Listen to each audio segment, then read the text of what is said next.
Maal oli puudus. Orjata ei taht keegi teise peale. Aga siin keiser andis maa ja andis, padjomnid, kuidas on see. Rahad kõik maksis välja, inimesed ostjad anti maa ja siis inimesed ostjad kõik siin loomad ja kõik ehitasid omale majad ja hakkasid elama ja nii kaua kui venelased olid valitsuse juures Nikolai teine. Aga siis vana pürgel tuli kurat Grusiin, see tappis kõik maha, lõhkus ära. Lõpupoole siin, kui enne seda kollektiviseerimist, siis juba mõned juba korjased kokku, ostjad juba aurumassinad, siis juba hakkasid abmalot või kuidas peksma ja ei olnud enam käsitse juba hakkas arenema töö ja kõik seal kergemast. Kes tahtis sinna kalkoosi minna? Kes settis selle kalkoosi? Need olid ju suured, need kuradi aferistid. Sõivad, jõivad, joovad, tööd ei taht teha. No ja siis korjatigi kõik see varandus ära. Aeti siia kalkoosi lauta ja loomad ja kõik ja oligi siis kalkoos, kabuuna. Praaseltati ja joodi ja oleks neid elanud siia maani korrat oma krundi peale eestlased ja kõik seal oleks väga kõvasti tublisti oleks elanud. Keegi laisk naaber või keegi oli, näitas sulle jälle sõrmiga vatsale on 2 lehma. Tolti kohe võeti 1 lehma ära. Just nad olidki need repressiad siis. 37. aastal Reele Ärmani onu Rähna Mart lasti maha, et tahtis kuidas üle Sulõimi see silla ära lõhkuda.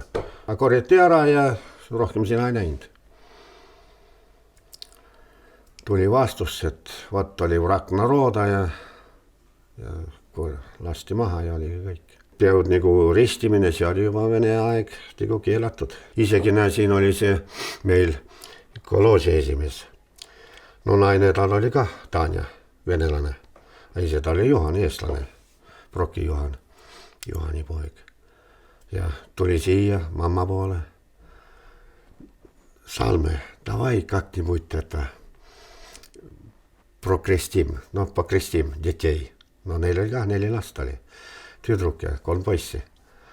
No kedagi läksid siis siia, Aliisi elas siin juba sellega pojaga, Viktoriga.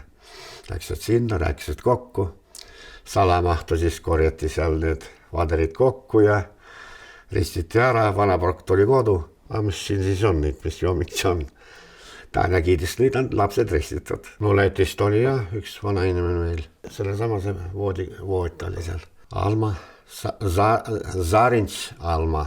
No ta oli juba aastate sees 60 või niimoodi kuskil.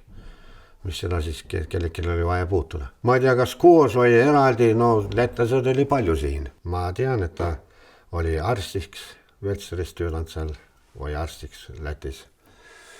Ja ta siin väga seda, nii kui kuulutanud. No siis meile siin rääkis, kui seal tatitõbi oli või midagi kõri oli haige, siis ta soovitas seal miskis rohtusi ja mis teha ja tema poolt vist tuligi välja see kõri haige, angiina, punane. Ja siis tegi niiskase pulgakese, siis mässis sinna vatti ja siis joodi sisse. Glitseriin ja jood tehti poole peale, siis sinna sisse, kuidas kastis ja siis tegi siis kurgu määris ära. Päev läks mööda ja oligi pehme ja läks see haigus üle, kõri haigus külmetusest. Lapsed olime, sai seal joosta ja juua seda külmavett palava nahaga ja kurgud kinni. Ma ei tea, minul vanemad kiitsijad, et mis ma eesti keele rääkisin, nii läti keeli ka nii samati puhtalt. Kuidas mitu aastat elas ja ma siin temaga vanemad käisid ikka tööl ja tema oli siin rohkem kodu ja siis ajasime siin juttu. Ma ei tea, mais ja uudens ja mis seal oli läti sõnadel. 2-3 sõna on meeles.